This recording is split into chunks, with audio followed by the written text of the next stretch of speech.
All right. So I guess now you understand what the plan was. Absolutely. At Colts Law, we talk Indianapolis Colts football. We're going to stick to what we know, fundamentals and technique, 1% better every day.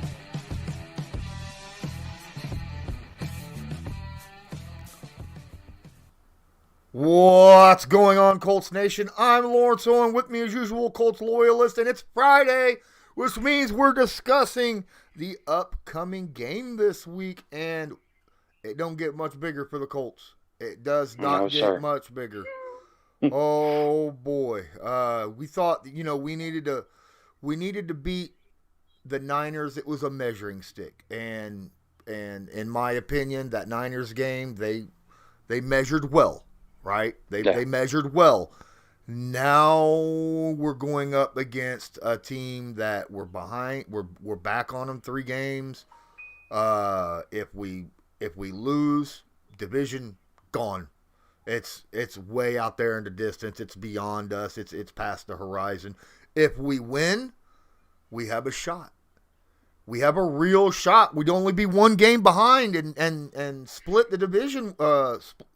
Split the matchups this year with them. So that would be absolutely awesome. I'm going to give a shout out to the guys that was already in here before we even showed up. Sade, what's up? Truett, appreciate you being in here. Brandon, Zach Erlinson, what is going on? Appreciate each and every one of you. Please don't forget, smash that like button, hit subscribe if you're not subscribed, tag that notification bell so that you're notified next time we go live or upload a video. Oh, and by the way, helping us share this stream by using that little button right below Loyalist down there, sharing it to your favorite social media, whether it's Reddit or Twitter or Facebook, or I don't care. Just if you share it, that helps us out a ton. All right, getting our content out there to other Colts fans and just NFL fans in general. Don't know if you saw it, but late last night or yesterday, I should say, my one-on-one with Zach Schaumler was posted. I don't know. What'd you think of it, Loyalist? I enjoyed it a lot. I like how you guys sit there and, you guys sit there and you go, you don't just brush over a topic. It's like you guys have a good chemistry and stuff. You guys really, you dig into the topic, but then you don't leave a whole lot left on the bone as far as questions and stuff. But you guys seem to really get it thoroughly covered. Yeah, definitely. And of course, there was also places in there, where we weren't just talking Colts football. It was just general stuff, like what we do sometimes a lot on Patreon. Like last night, we hardly talked Colts at all. We did talk some Colts, but we talk a lot about the NFL and just in general stuff, which is, what we do on Patreon. So, ladies and gentlemen, if you're not part of the Patreon, please use the link in the description below and go join. It's only $5 a month, and you're guaranteed at least every Thursday a live stream where you have the opportunity to join and, we'll sit there and hang and talk with it. I think we had 6 people in there last night just sitting there talking, and that's not including the couple people that were in the chat just chilling with us and talking as well. Mm-hmm. So, and then, of course, I have other stuff on Patreon, a bunch of different things, polls to decide on what kind of film rooms I'm getting ready to do. Speaking of which, my next film room, did you see it? Did you see which one? Yeah. I voted for the winner, I'm happy to say. Yeah. So tomorrow I will be posting a Darius Leonard film room. Thank you all on Patreon for your support and taking time out of your day to vote on that. It was between Darius Leonard and Eric Fisher. So that was really cool. John Davis, Michael Catt, Terrence Cooper, what's going on? Appreciate Fuzzy Whistler was in here last night as well. Let's get into the actual game. Let's actually get into this actual game because that's what we're here for. It's already 5 minutes in. We ain't even discussed it other than the fact that it's important. All right. First off, Loyalist, this is a game that's going to be highlighted and has been highlighted by multiple people, multiple platforms, whether it's ESPN, NFL.com, it doesn't matter. All these guys out here, they're talking about Jonathan Taylor and King Derrick Henry. Now, Mm-hmm. Derrick Henry wears that crown currently, but Jonathan Taylor's not far behind right now. What do you expect this week? Who do you think is going to end up having a bigger game? Okay, for me, obviously, if you sit there and you hold the value, I feel like Henry means a lot more to his team than Jonathan Taylor does. And that's not a knock on JT or anything. It's just I feel like we're a much more balanced offense. We've got Carson Wentz, Michael Pittman Jr. or Zach Pascal or T.Y. Hilton.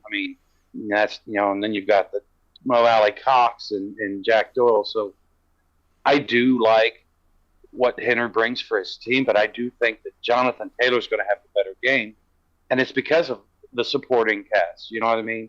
We saw last week and the week before against the Texans. That pass in those long passing games lightened that load in the box and made it. Jonathan Taylor was probably just licking his chops, going, "Oh, look at this." It's been a while since he's seen a box that didn't have 8 or 9 guys, crammed in and trying to get those harder yards and stuff. So I do hope to see that JT in the passing game as well as in the running game has a overall better numbers than probably Derrick Henry, because Derrick Henry, he's going to get this. He's going to carry the rock, now without Julio, probably a little bit more this week. And if we can keep him to, what was it, Darius and Nimber shooting for 3.7 yards a carry, awesome. If he's only getting 3.7 yards a carry, let him carry it 40 times. I don't care. But, the downside is if he does that, then that means we didn't take the lead like I hope we will and enforce him to have to pass a little bit. In my opinion, the Indianapolis Colts, this is not an opinion, this is a fact. The Colts have the number 1 DVOA run defense in the NFL.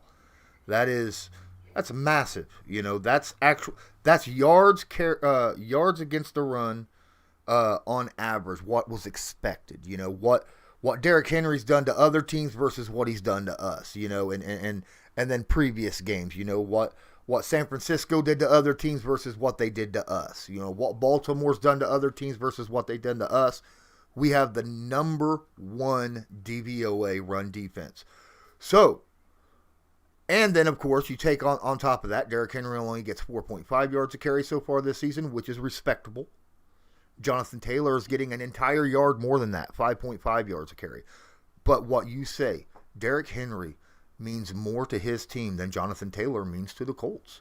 And I honestly expect Derrick Henry to get more carries and probably more rushing yards than Jonathan Taylor. Now, does that mean that we're going to have a bad day with Jonathan Taylor? Absolutely not. I think Jonathan Taylor's yards per carry will be higher. I just don't think that the Colts will need to utilize Jonathan Taylor nearly as much. They will utilize him enough to make that play action pass that Carson Wentz has become so good at using over the past 3-4 weeks. He's the number 1 play action pass quarterback in the NFL, and use that to hit shots downfield, especially with Michael Pittman Jr., Zach Pascal, and T.Y. Hilton now being healthy. So, hats off to Derrick Henry. I think he's going to end up having more rushing yards today. But I think when you look at, what is accomplished per carry, I think Jonathan Taylor has a better day in that aspect. We talk a little bit about passing games, talking about the wide receivers. Julio Jones not in this game. T.Y. Hilton is a factor, obviously, coming back, but I'm going to pit Pittman against A.J. Brown in this game, being that they're very similar wide receivers, Loyalist. Who are you expecting to have the bigger game in receiving today, Michael Pittman Jr. or A.J. Brown? Well, and this one they both are very equal in their skill set and stuff. But for me, I will take our defense as a whole, not just our secondary, but our defense over what, the Titans are offering, especially in the banged up secondary that they're going to be fielding this week. There again, you mentioned T.Y. Hilton, and let's not forget Zach Pascal and Ashton Dulin. These guys can really also allow the defense to have more things to worry about. Whereas I mean, outside of, A.J. Brown now without Julio, there's really not a lot of people on that roster. I mean, Ferkshire from the tight end spot doesn't really concern me a great deal. And so, like I said, it seems like our defense should have a little bit better coverage, ability to shade and put that second defender, in AJ's face and stuff. Whereas Michael Pittman's already shown if you only got one guy on, he's not covered. As long as Carson can find anything above the shoulders to Michael Pittman, I'm pretty sure he's going to outmuscle or out physical whoever that is. Unfortunately, having the assignment of stopping. Yeah, the thing about the Titans and Titans fans will go off and say, well, look what we did to Kansas City. They have the best passing attack in the NFL. They don't have an offensive line, and a certain Patrick Mahomes was running for his life that entire game. The Colts are walking into this game as healthy as they have ever been the entire year. I'm talking before training camp. They're healthier now than day 2 of training camp, okay? That's something special. Rock Ya-Sin, when he's been out there, has played incredibly well. Xavier Rhodes, even on a bum calf last week, still played very good football, came away with an interception. I like A.J. Brown. I do, but I think our secondary matches up well versus the bigger, stronger receivers. They have issues with the smaller guys that's able to get inside quickly into the soft zone and find, spots in the zone. Those are the kind of guys they have issues with, and not the AJ or the Julio types. Well, Julio's pretty good at doing that as well, but Julio's not in this game. Whereas, as you said, the Titans secondary is injured right now, and they're going to bring some guys up to stop Jonathan Taylor, which means it is going to be one-on-one matchups with Michael Pittman Jr. And I honestly see Michael Pittman Jr. getting at least 8 targets this game, and at least half of those probably 15 yards or further downfield. So in this instance, I actually like Michael Pittman Jr. over A.J. Brown. Hold on one moment. I need a drink. Also, ladies and gentlemen, thank you all for being in the chat. We will get to the chat after we discuss these little points of interest that we're talking about. But we're going to use this front part here to discuss stuff and post on news break. So we'll get to you in a moment. Oh my goodness, my throat is dry. Outside isn't dry, though. Outside is pouring. It is nasty. 2/3 of the United States is underwater right now, ladies and gentlemen. I was looking at that radar. I was like, holy crap. And I haven't had to worry about it because I have no drips. Oh, my back wall still has the drip, but that's not where it's been worked on. My main roof. Nothing. I don't know what to do with myself. I haven't had to run around and change buckets and stuff, so that's awesome. And you know what that means? That means thank you to everybody out there, because all of that you guys have done this past year to help support me, that money went to my roof. So shout out to each and every one of you. Everyone who watches, likes, everything, donations, all that stuff. Appreciate it. Yeah, I bet it's pretty nice not having to go through the whole stretching exercise before you see the rain clouds moving in. Right. I got stairs, dude. I got to go up and down the stairs all the time, too. It's ridiculous. All right, another point of interest here. Carson Wentz, Ryan Tannehill. Both these quarterbacks have been pretty darn solid this year. Ryan Tannehill's been solid since he's been traded to the Titans from the Miami Dolphins. Again, who's going to have a better game this game? Ryan Tannehill or the number 1 passer rating quarterback in the NFL the past 4 weeks and the number 1 quarterback in the NFL with the touchdown to interception ratio in Carson Wentz? Yeah, as long as Carson just stays rolling and keeps on this flow that he's in and everything. Don't get me wrong. I like Tannehill. I like what he presents his team. I feel like, Tannehill is in the perfect organization for his skill set and stuff. You know what I mean? But what Carson has done is he has sat there and he's brought this dynamic play style to the Colts offense that we've just been clamoring for. Now he's able to utilize the T.Y. Hiltons and the Michael Pittmans down the field and stuff. And there again, now he's going to have the advantage of putting all that pressure on the secondary that is just, their secondary is looking like the end of at the end of the game of the Baltimore game, what our secondary looked like. They're pulling people off the street trying to help fill the spots. And I just, I have to see that Carson's going to be seeing that and knowing that and just finding the ways to put us in the right place and to capitalize on they're unfortunate. With, again, injuries not being an issue for the Colts, especially across the offensive line, this might be the first game all year where the Colts have their entire offensive line out there, including Braden Smith. We will get to a question about that later, but fact of the matter is Carson's going to have a little bit more time out there, I believe. Now, yes, the Titans defense have gotten a lot better at pass rush this year than what they had last year. The addition of Danico Autry and the emergence of Harold Landry has really helped this Titans defense out quite a bit, but the Colts are no stranger to having to deal with good pass rushers.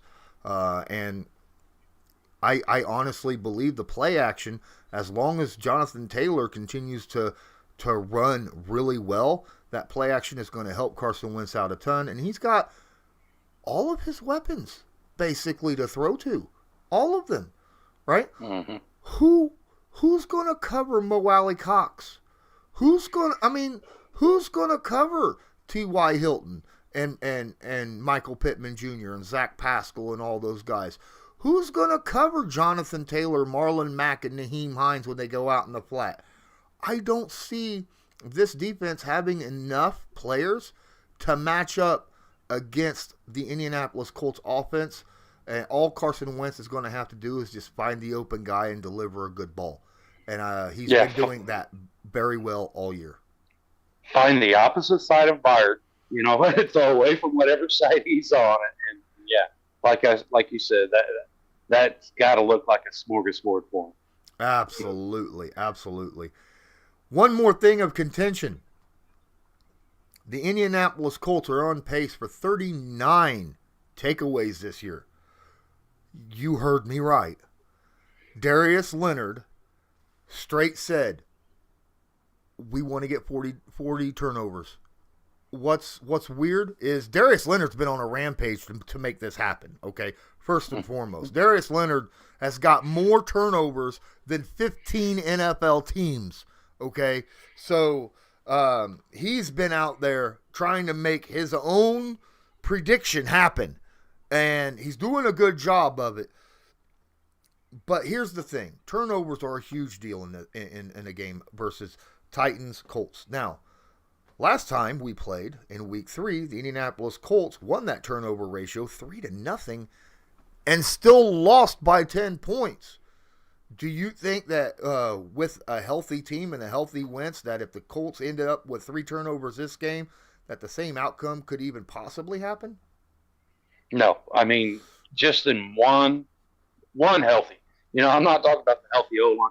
Just the fact of having a healthy Carson Wentz to take advantage of it. We've seen over the last few weeks, not only are the Colts getting these turnovers, but they're turning them into touchdowns. They're turning it these drives, and I think we're like in the top 3 as far as points off of turnovers. So like I said, with this healthy Carson Wentz, with this offensive line coming back, if we end up with +3 in the turnovers, I would imagine that this game will probably be even a bigger blowout than what I am imagining in my mind. Because, like I said, 3 turnover advantage, that's massive. And then to top it off with, like I said, this offense is now starting to click, now starting to get healthy. We're finally seeing these guys knowing where one another are going to be and knowing how to help each other and knowing how to, okay, this guy's falling a little bit weak on that area. Let me come over and help him out type of thing. That communication and just that brotherhood is really starting to show in both sides of the ball. Yep, I believe so too. I'm just going to end it there. You said it. You said it well. Ladies and gentlemen, we got about 20 people in here. Please, thank you so much. Smash that like button, hit subscribe if you're not subscribed, tag that notification bell, hit share if you will. And also, don't forget, go check out the Backroom Collection. That is a specialty piece that was made specifically for me. You can pick that up specifically at the Backroom Collection. This channel is proudly sponsored by the Backroom Collection. They do beautiful sports canvas art with football, basketball, baseball, and other sports themes. Special orders are accepted and autograph pieces are available. Many Indianapolis Colts signed pieces will be available beginning in November. Just use your discount code CL10 to purchase the pieces you want to spice up your living area. That's CL10. I also have a special announcement that this Sunday's Colts-Titans game, I will be live streaming not just to Patreon, but to all of YouTube. What?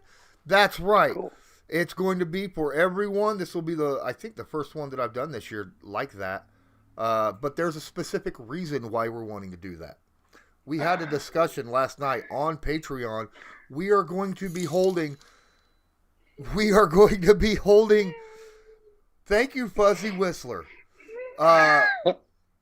Loyalist is hoping that I move on from this, but I'm not going to quite yet. I'm going to get the Fuzzy's $10 tip jar in just a moment. We're going to be holding a fundraiser for Loyalist, so that he doesn't have to do these streams via his phone anymore. Okay, we're going to do a fundraiser, try to come up with enough money to buy him a cheap laptop or a pad or something of that nature, just to help him join and bring better content and maybe be able to save stuff and do a bunch of other things as well, just to help out a little bit.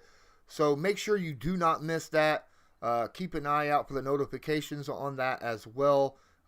If you can drop money in the tip jar by using the link that Fuzzy Whistler already did, that'd be most appreciated. And let's get to Fuzzy Whistler's tip. That's awesome. He just knocked all those subscribers down that list. I've had all these subscribers since I've been on Zach Schaumler's show, and there was nothing else on there except new subscribers on my list there. He says, maybe you could use this to get that wall back up. Glad you're all dry. I appreciate you and Loyalist as always. Thank you. Go Horse. $10 will definitely help, Fuzzy. It might buy me a sheet of drywall, which is always appreciated. Or it could help go in with the, the funds donations that we're doing with Loyalist. We'll figure that out at another time. But that is what it is. So appreciate that. Again, let's get in 23 and a half minutes into this show. Let's get into the live chat right now with all these people in here. Just, wow, the chat's just been moving. Very good. Truett says, I want to be DeQuell's fill-in. As do I. I get that. I understand that. I can't. I am under contract with Believe Podcast Network, and I can only have certain people as co-hosts, and they have to be pre-approved. It's not like this show where I have full power over the whole thing.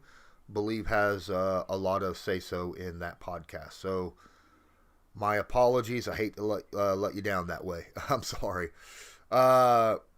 Truett says, though, if Julio's gone,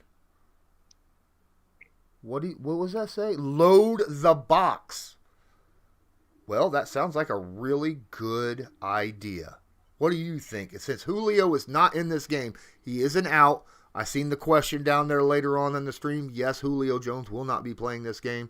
Would you drop 8 in the box every time against Mr. King Henry? See, and I'm not sure yet, because I'm also sitting here and imagining, maybe bringing in that third linebacker. You know what I mean? And whether it's EJ Speed or yeah. Gosh darn it. Here we go. Where's those names at? I'll find it. Zaire Franklin. Yeah, there you go. Thank you. Just getting these guys in there and I liked what I heard.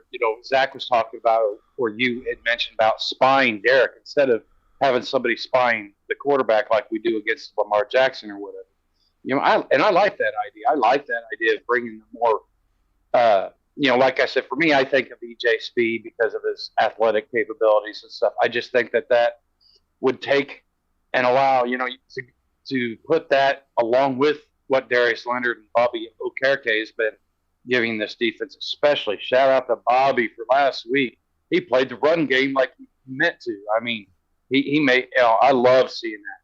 And if we can see more of that this week, yeah, I'm not sure that that I'm really that worried about filling that box is full and just keeping them guessing. You know what I mean? Because I am still worried about Tannehill and the misdirection plays and the bootlegs and stuff. I know you guys had addressed that in the show earlier about, staying disciplined. But man, it just seems like to me that has been our kryptonite this year as far as the larger plays and stuff. So, do you fill the box yet? Because A.J. Brown, 2 people, you still got 9 left. What are you going to do? But I do like the idea of that shadowing technique a lot for what you guys were mentioning. Yeah, they were talking. Bobby was talking on his interview, his presser, about how do you deal with Henry and that stiff arm of his? Because Bobby even said, he's like, you know what, you go low on him, but that stiff arm hurts you on the low too. He just shoves you straight into the ground as you're diving for the legs. You got to be able to use your arms and hands and things of that to knock his stiff arm out the way, and it's hard to do that when you're diving. Derrick Henry's a very, very skillful runner and knows how to use that stiff arm very well, very, very well. Best thing to do, in my opinion, against Henry, gang tackle. Run to him. Mm-hmm. Everybody hit him at the same time. You get one person up high, one person down low, and Darius Leonard trying to punch the ball out.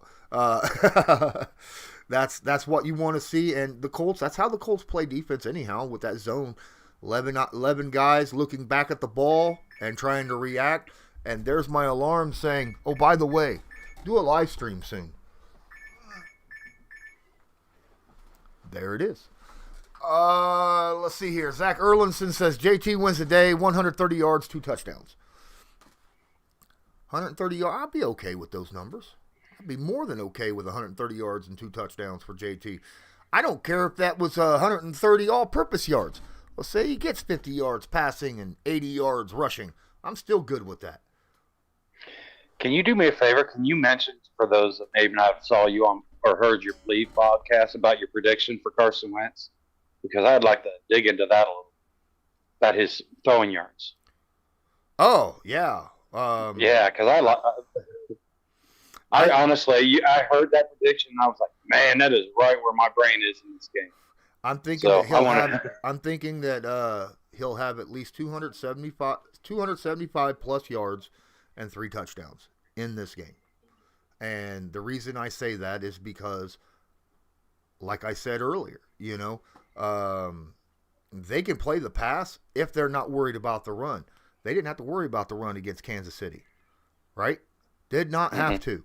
They have to worry about the run here, which means that Carson Wentz, I think, is going to have a very, very good day against this Tennessee depleted secondary. And I think that we're going to have I bet he passes the ball to at least 9 different people and gets 3 touchdowns and 275 yards minimum. See, and I agree with you completely because, like you sort of hinted towards earlier, they were people are like, how did they shut Kansas City down? They shut Kansas City down with the front 7. You know what I mean? Their secondary was not put under duress a whole lot by Patrick Mahomes because he spent most of the time, elbows and butthole, trying to just run for his life. And Carson's not going to have to do that.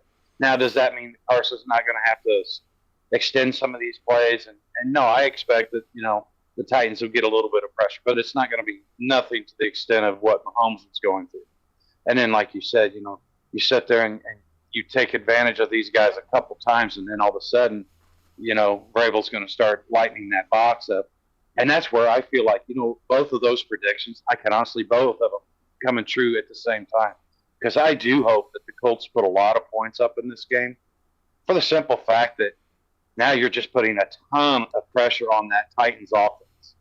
And, you put that much pressure to score that many points, it makes it a lot harder, as we know, to stay with that run game unless, Derrick, unless he's getting 68-yard carry, which, if we do what I think we're going to do and maintain them to that 4-yard per carry thing, I mean, like I said, I think if our offense could start really just slinging that rock and getting those quick points and stuff and putting all this pressure on their offense, and then our defense just coming out and doing what they've done all year, like you said, make them worry about, possessing that ball, make them worry about keeping a hold of it, turning some of those first down runs where they're getting 6-7 yards, make it, to where it's 2nd and 9, 2nd and 10, put them behind the chains, and then automatically their offense is under a ton of pressure. Sade Loading jumps into the chat, says 49ers killed us with misdirection plays in the first half. Hopefully we can clean that up. Sade, I'm going to explain this. It's very simple, very easy why they were doing, and they should have used that the whole game. Because on misdirection plays, the only people that know actually where you're going is the offense that's performing that misdirection, which means they don't have to worry about that weather, that slippage, that mud, that that rain, everything. When a defense has to go to where you're leaning, right? That's what they do. If the offensive line slides this way, you slide that way. But when the ball is moved the other way, then you go back that way and follow the ball. But in that specific situation, that was a really good game plan by San Francisco of using misdirection, because that makes a defense very hard to change direction in weather like that. And for the life of me, I have no idea why Shanahan moved away from the misdirection plays after the first 3 drives of the game. Maybe because he was afraid that the Colts would be adjusting to it. I don't know, but it would have been a smart thing to do for him to continue it. That's my thought. Brandon says, even Darius Leonard said today, I don't say must win in this league, but this game is a must win. And that is absolutely true. We got Truett with a $5 super chat. No question on it that I see. Let me go and look at the thing here. I don't see, no, just a $5 donation through super chat. Truett, anything you say in here, I will make sure something happens. I appreciate the donation. Thank you so much. As always, here at Colts Law, we appreciate everyone who supports us. Now let me scroll way back up here. Yeah, this is definitely a must-win. We talked about that earlier. Right? Oh, yeah. It's just nice to hear Darius or hear a player acknowledge, because I get so tired of hearing that these candid, no, it's all the same. It's all worth one. No, it's not. This right. One means, and honestly, I feel like this is really a game where the coaches are neutralized. I feel like this is going to be a game that the players decide the outcome. You know what I mean? Injuries decide the outcome. Like you said, turnovers. I mean, I just really, this is just more of a, toe-to-toe, blow-to-blow, and let's see who's standing at the end of this stuff. Michael Catt says, always like and share, smiley face. Appreciate you, Michael. Thank you so much. John Davis says, hi, all. No injuries for the Colts? They have had injuries.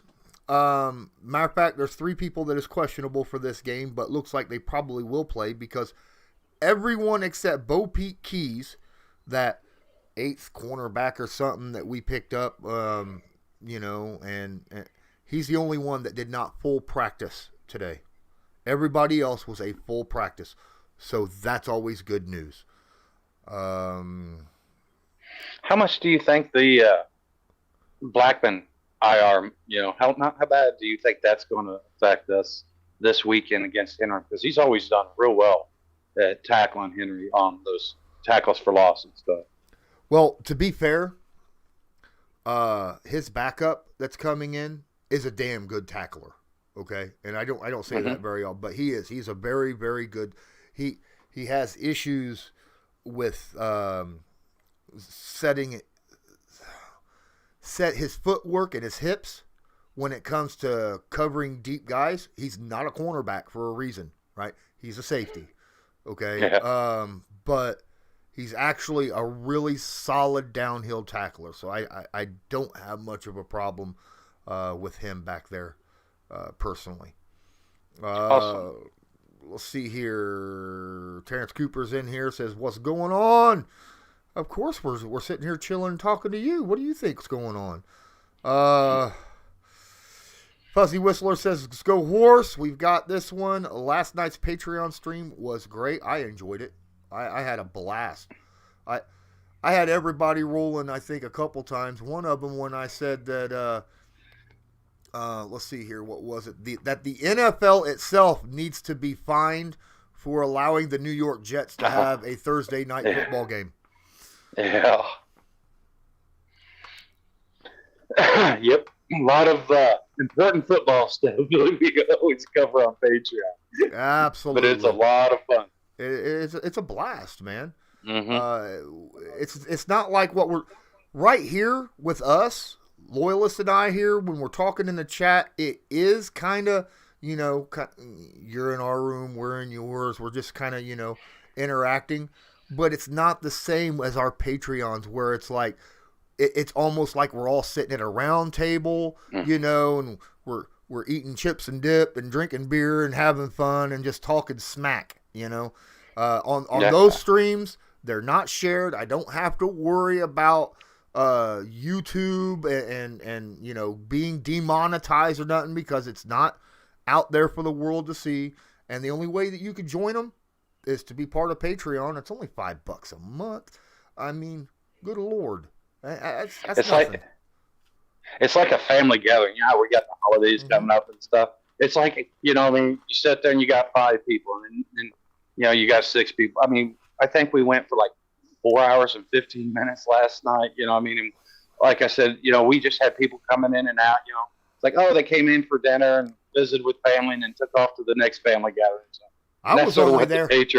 I was only there for 2.5 hours of it, and then I ended the stream and left, which means the people that were watching couldn't watch it anymore. But the people that were in there talking, they're still able to sit and chat and talk as long as they want. These things. Hangouts for until midnight or later sometimes, so. Yeah. And I'm telling you guys right now, Joe Thornburg, mark my words, when you join Patreon, George Thornburg will sit there and keep you laughing. Yeah. Joe and Ross. Yep. Lone Revolver, appreciate you in here as well. I see you. Charday had a question about Matt Pryor.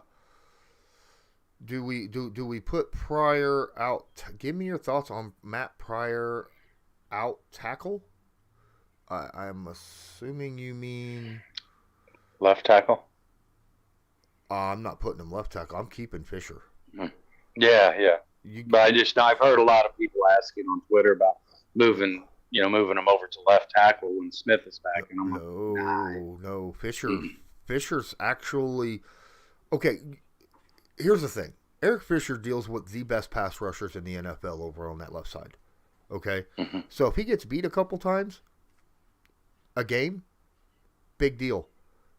They're paid too. You can't expect to lock down, some of the best pass rushers in the NFL every stinking time.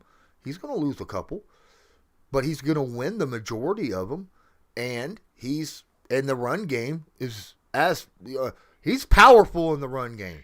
Dude moves people. I was surprised this year how much he moves people in the run game. And with Quentin Nelson out there with him now, that left side is going to be scary good. All right? Just saying. Yeah, and the thing is he's trying to get that final 5 or 10%, and the only way he's going to get that is through the reps and just getting that, that game time, and putting that Achilles through the final paces to where he gets, hopefully by playoff time, we'll start seeing a lot of the pass pro, tightening up. And then, like you said, the run game, he's amazing at the run game. Absolutely. Charday says that we really need to watch out for screenplays on defense, on our defense. That's the beautiful thing about the Colts running a lot of zone. When they're in a zone, screenplays generally do not work out well. You've seen that many times this year, many tackles for losses. Screenplays work when the defense is running man. Their backs turn towards it. They don't know what's happening. People can't come in to assist. That's where that happens. So the Colts generally do halfway decent with screens. And Darius Leonard, he's really good, and now 3 weeks further along, getting more mobility. I mean, we're seeing. I mean, you take the Darius Leonard that we saw in week 3 versus the Darius Leonard we've got now, and I would say that he's making a lot more of those plays that we were worried about at the beginning of the season because he just didn't have that explosive step. And you're starting to see that there again, that last 5-10% of healing, and it's just starting to come back. Hey, appreciate you, King Cracker, being in here. What's up? John Davis asked, "What's up with Dio?" Odangbo, I know that he was answered. Where it says Brandon said that he's not eligible to play until next week, so he's just practicing. DeQuell and I have talked about this. We don't expect him to play for at least 3 more weeks. Okay? Because you got to remember, he is a college player who hasn't played a snap of football until this past week, and that's just practice. He's not in 100% NFL shape. He does not know anything about the team when it comes to playing beside the guys and things of that nature. He's got a lot to catch up on as a rookie, okay, who is just now getting practice snaps.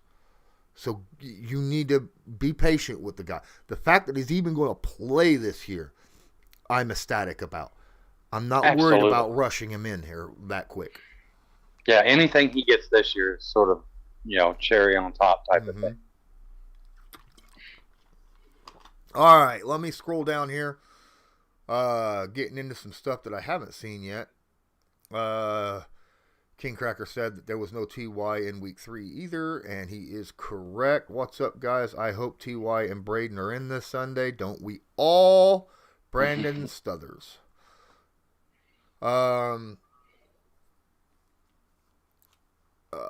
Fuzzy in here. I'd be happy to donate to Loyalist. His insights are absolutely fantastic.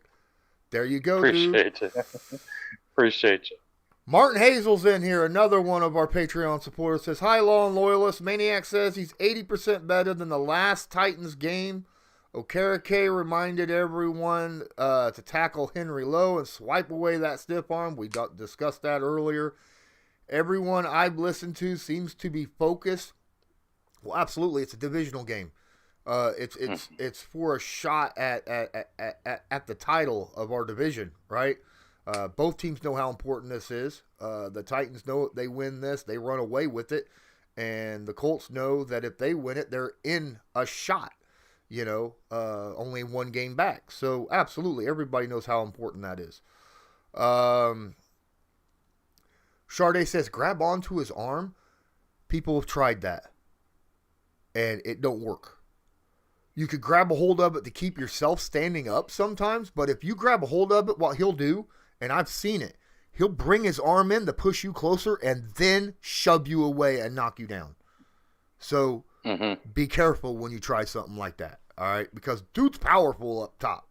I mean, yeah, powerful. I remember listening to Marlon Mack breaking down the straight, and he talked about how he went and took some boxing courses, and was treating it like a jab and stuff. Now, let's look at Derrick Henry. Those jabs are going to feel like most people taking a bat upside your head. So, you're sitting there talking about the Alejandro and being a good tackler. My only question is can he slip and dip that stiff arm to get into the body of Derrick Henry? So Charday says attack his arm, if that makes sense. And yes, I get that. That's like a pass rusher using the swipe to get the offensive lineman's arms, down. I believe pass rushers call it the rip and go, or something of that nature. I think that's how the Colts word it. But yeah, you could do that, but it has to be timed perfectly. You got to have your hands up and ready to do that because he's quick with it. He doesn't just sit there and go like this and hold his arm out waiting for you to run into it. He'll pop that sucker out there like in a flash and use that momentum to knock you down onto the ground, you know. So Brock Badger says 200 yards. For who? Brock, if you can, explain yourself. I don't know what 200 yards is. Is that for King Henry? Is that for Carson Wentz? Is that for JT? Is that Darius Leonard's interception to return yardage? Ooh, I like it. I like it. We haven't seen Darius to get a lot of return yardage on his recoveries and interceptions. No, he hasn't. What's up, Wentz season? Appreciate you being in here. Well, still rolling in here, getting down. Quiddy was a huge run stopper. Maybe Henry should be a special assignment for him.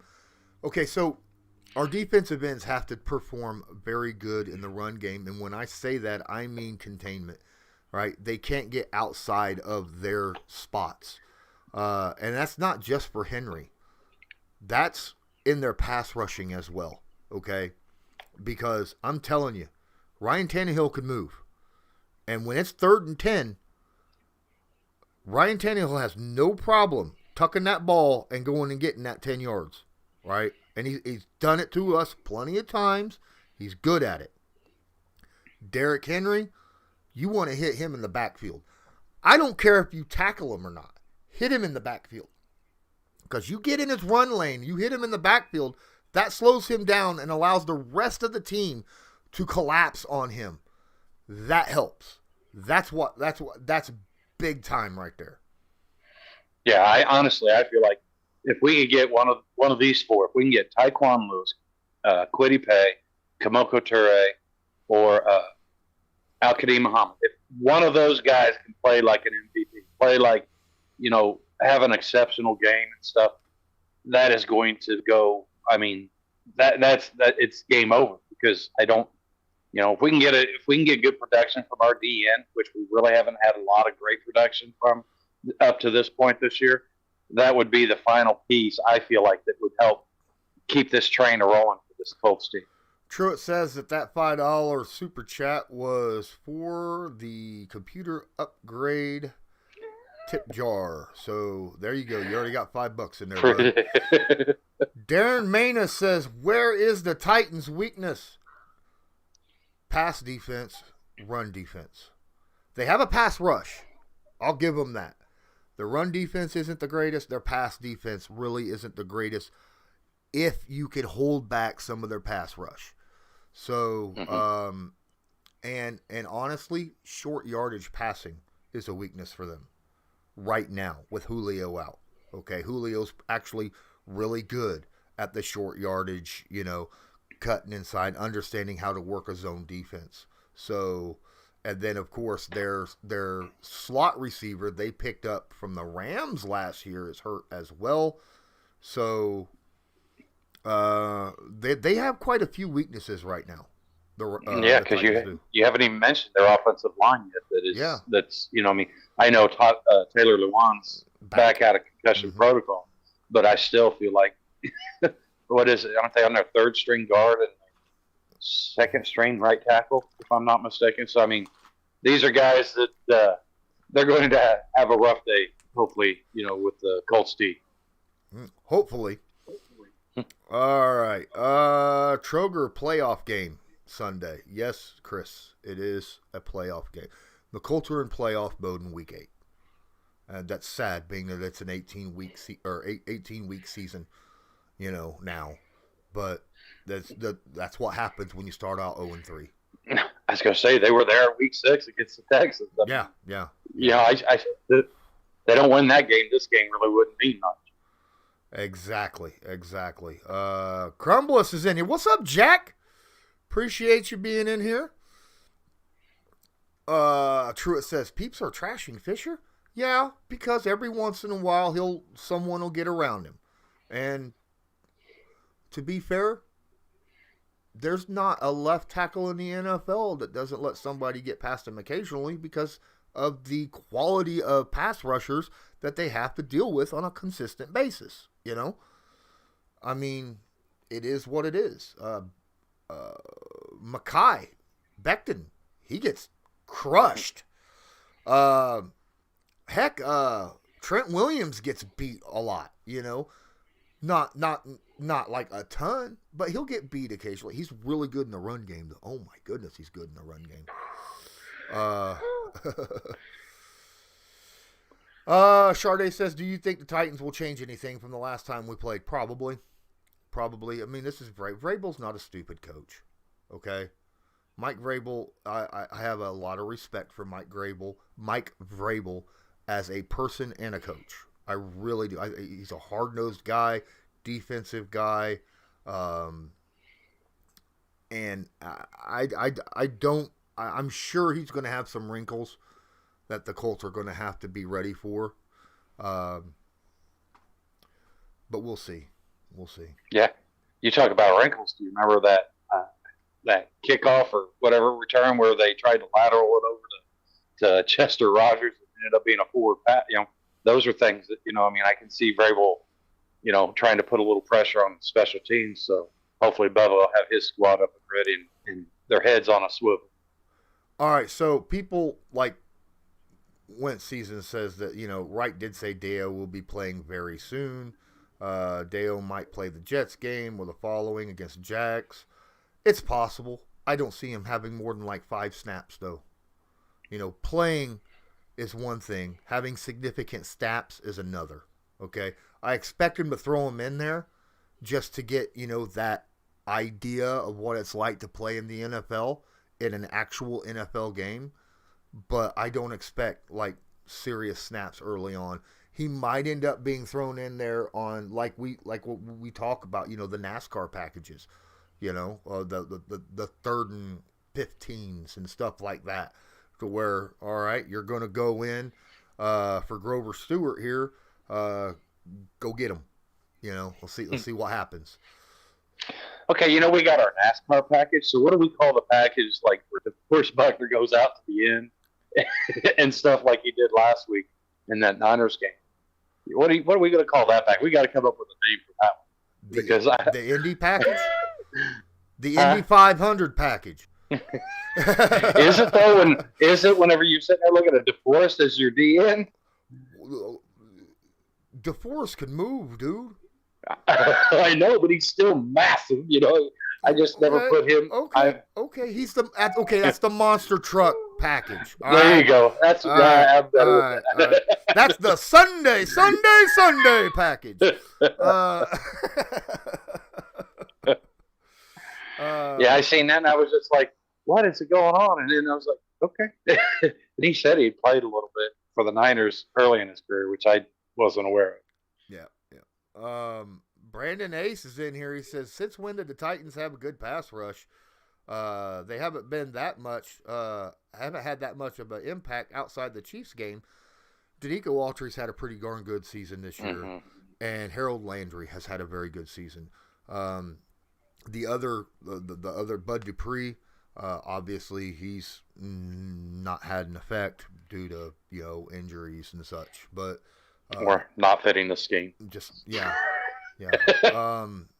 But those two guys have performed very, very well at their specific ends. So just let you know. Yeah, and something to the point of the Harold Landry. One of the best ways to slow him down is to run at him. You know what I mean? And, hey, oh no, you're going to force me to run the ball to the left? Oh no, it's like, yeah. So I can see that getting neutralized to some degree with the run game.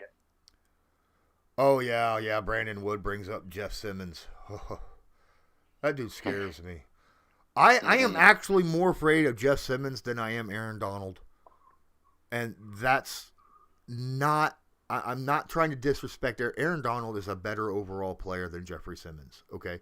But Simmons' power is so ridiculous This man can can take a double team and push them both backwards on his own. All right. I've watched it happen against the Colts. Okay. Jeffrey Simmons is the one that hurt Jacoby Brissett a couple years back. Okay. By pushing Quentin Nelson back and running him into Jacoby Brissett's knee. So, no, I'm never forgetting about Jeffrey Simmons. I know he's a good DT, and he's one guy that we're going to have to keep an eye on and keep in control, because he can really be effective. I wouldn't run in the same direction that Jeffrey Simmons is at unless there's at least two guys on him. Just my thoughts. Yeah, and see, Simmons is a guy that just gives Glowinski fits. I mean, I remember watching, and obviously, because they play twice a year and everything, but this is a nice opportunity to slide Reed in there, and let's see, because like you said, he does push Q back, but Q still holds his own and stuff, and Ryan Kelly, now having these three guys, I think that is going to give us a little bit more of an edge. And it's no knock on Glowinski. It's like you said, Simmons is a beast. Yeah. He makes a lot of guards look bad. Lucas Robbins, what's up, man? Being in here. Do you have your house coat and your pipe? And I'm just curious. He says Simmons is good. Nelson is better. Yes, I'm not going to disagree about that. Nelson is better, and yes, he does push Nelson back. And you're right, Nelson does stop. Nelson is a powerful dude, but in pass blocking, he uses technique more than power, okay? And which makes him such a good blocker, because he could go power or technique as his main focus as he needs. And when Simmons or a big guy like that comes in on him hard, he takes the two-step drop reset, which is what you're supposed to do against those power rushes, one of those big dudes. And it pushed him back 3 steps rather than 2, and that's what made him run into Jacoby Brissett's leg. So, it happens. It happens. I wonder, do you think the fact that Q, because he's missed 3 games, Braden Smith, if he's eligible to play, do you think these guys will have a better game just because their legs are fresher? I know Q played last week, but do you think that will benefit us as far as at least early on in the game, just having the fresher legs? Shoot, Braden Smith's going to go out and basically feel like it's week 1 of the season. This is a game where I'm actually, and I know it's not going to happen, but because of the depth we have, I wouldn't mind seeing some offensive linemen being given breathers throughout the game if it's needed. Like if we go on big, long drives, 10 to 15 play drives and running the ball a whole lot, you could drop Reed in there once in a while, break out Quentin Nelson or, break Glowinski or vice versa, have Glowinski go in and break, because Glowinski's not a bad lineman. He's actually he's a good lineman. Same with Braden Smith. If he's in there, you got Pryor. He could come in and break people. So I wish the Colts would do that, so that in the fourth quarter, not only is the defense tired because they've been pushed around all game, but the offense has fresher legs and are able to even push harder than what they were if the starters were in there the whole game. So, that's my thought.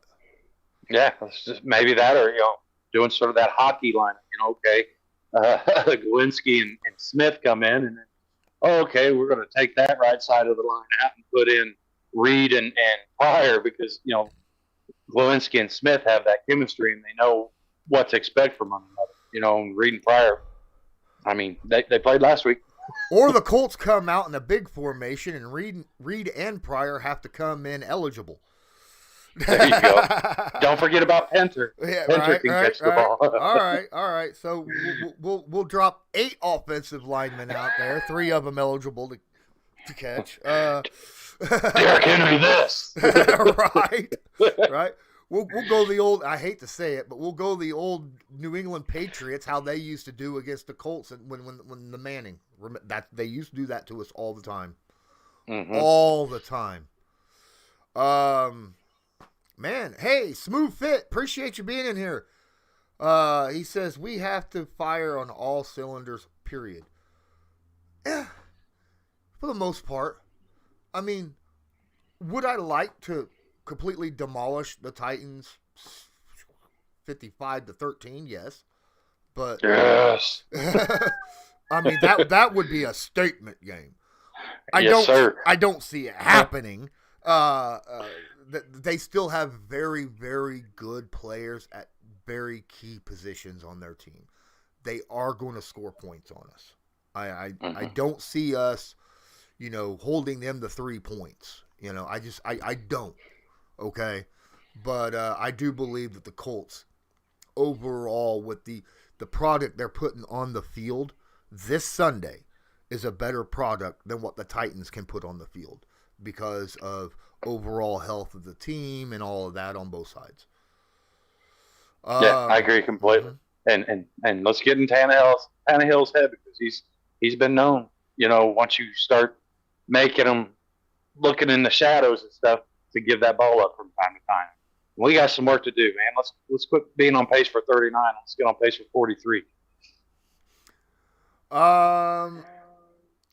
Brian drops in and says, who's our cornerbacks this Sunday? I'm watching them. Well, from what it looks like, we're going to have Rock Ya-Sin back. Yay. Because he's been I know that there's going to be people that's going to argue with me, but in my opinion, Rock Ya-Sin's been our best corner this year when he's been on the field. All right. That's my opinion. I know you disagree with me, Loyalist. You still go with No, sir. No, you don't? Okay, I thought you No. Kenny Moore, I've been a champion of rock. now Kenny Moore has gotten better, but he started the year off in a slump, bad slump. He was not playing up to specs the first 4 weeks of the season. I'm just going to say that right now. Xavier Rhodes looks like he's going to be playing. He was full practice as well. So we've got our 3 starters at cornerback going out there playing. Nice. And then, of course, we got Kari Willis at the free safety. And then the strong safety, of course, is Sendejo replacing Blackman. So, guys, go ahead. I just, and then something I'd like to mention, get your thought on it, is a lot of people have been talking about, okay, Blackman's gone. Do we go out and we pull somebody, in at a safety position? And here's my thought on it, okay? First off, we just had to, redo some contracts and stuff to give us a little bit of breathing, right? But wouldn't you agree that with TJ Carey still looking like he's going to make it back and stuff, wouldn't it be just a better idea just to sort of wait and see what happens with TJ Carey? Because he could play it in at safety, I feel like, and give us one of the better coverage safeties, that we've had. No knock on Blackman, but it's definitely, I like him in the run game, a lot better than I do in the pass coverage game. I'm just curious what your thoughts are. Depends. When it comes to the trade options right now, if someone wants to give us a good safety for a Marlon Mack or a Kamoko Ture, I'd be for it. I would be for that. I don't want to go out and sign a free agent, high money, or even somewhat high money. I don't want to spend $2 million or more on a free agent, free safety that's available right now. I do not. Period. Okay. Yeah, we can wait for TJ. TJ is one of those defensive backs that could play anywhere on the defensive backs, right? He's solid everywhere he goes. Is he elite anywhere? No, but he's good everywhere, and that's why. And he's smart. Yep. I agree with you. We're going to be ending this here shortly because we are now at 1 hour and 5 minutes. Please, all 36 of you, smash that like button right now. Just take a moment out, look at that like, and go click. All right, or if you got a mouse, then click. Whatever it is. we'd appreciate that very much. Because every time, and then of course sharing the stream, I'd appreciate that as well. Loyalist and I, we appreciate each and every one of you. But we're getting ready to jump out of here. I'm going to answer one more question, and it is going to be a simple one. And that's Lucas Robbins. He's in here for one last question. He says over under. He says that right now Vegas has the over under on rushing total combined for this game. That's both teams at 183. So that's an average of 92 per team, over or under.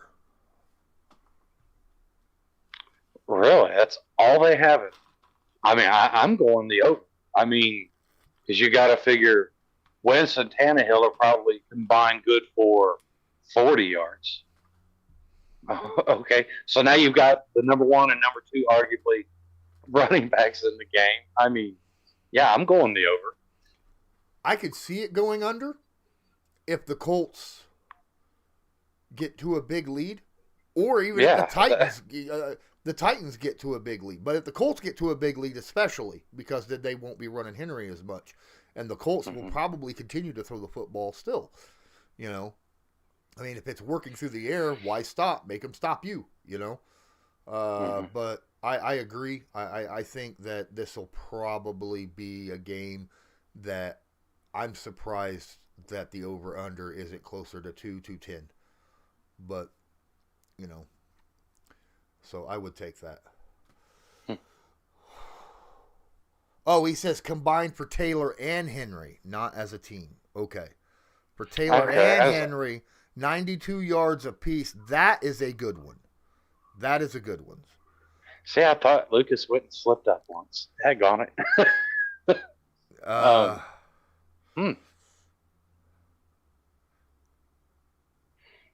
Yeah, I mean, I think I'd still lean towards the over if this game plays out. Because I honestly don't see anybody jumping out to a big lead unless there's, just a total.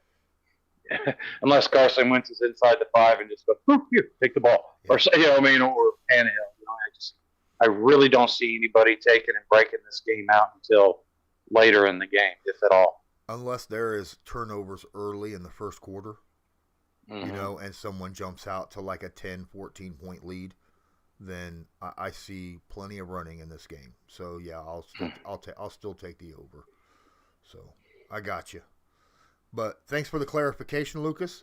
Ladies and gentlemen, we appreciate you for being here. Thank you so much. Don't forget, check out our Patreon down here. Go check out the merch shop. Right, go check out Newsbreak. I didn't use all that, ad things that I normally do. Go check out the Backroom Collection. This freaking awesome canvas work, and they also have mini football helmets with visors, like specialty made visors, and autograph pieces as well. Just make sure that you use the discount code CL10 when you do it, because, that puts money in my pocket and saves you money total. So definitely do that. Any final words there, Loyalist, before we drop our game prediction?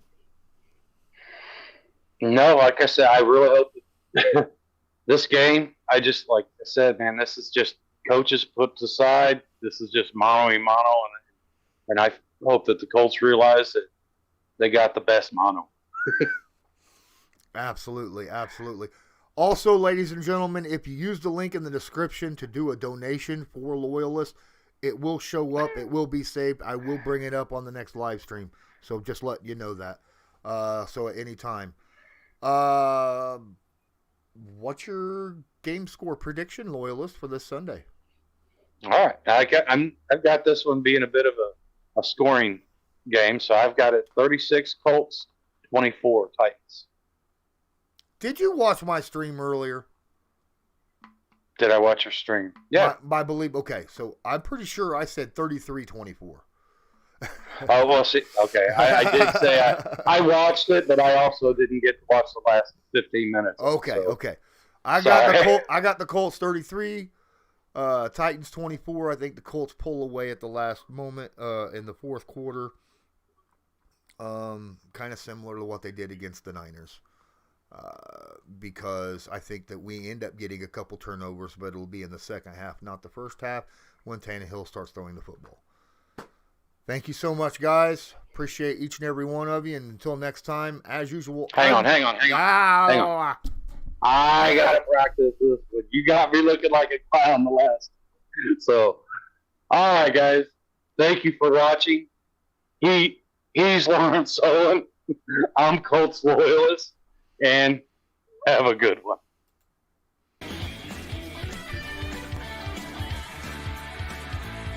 Just because a player's not a household name doesn't mean we can't make him a household name.